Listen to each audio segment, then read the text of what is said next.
السلام علیکم ورحمۃ اللہ وبرکاتہ۔ بسم اللہ الرحمن الرحیم۔ ایک سنت کے بارے میں، شام کے وقت کی دعا۔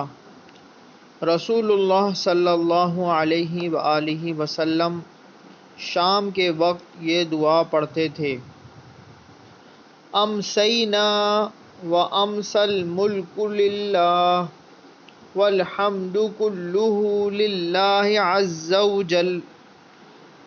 وجل لا شریک لہ لا الہ الا اللہ والیہ المصیر۔ ترجمہ: ہم نے اور پوری دنیا نے شام کی اللہ کے لیے، اور تمام تعریفیں اللہ کے لیے ہیں۔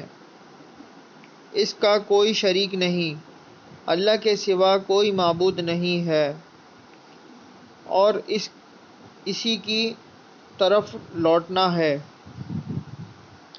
حوالہ: الادب المفرد 604 عن ابی ہریرہ رضی اللہ تعالی عنہ۔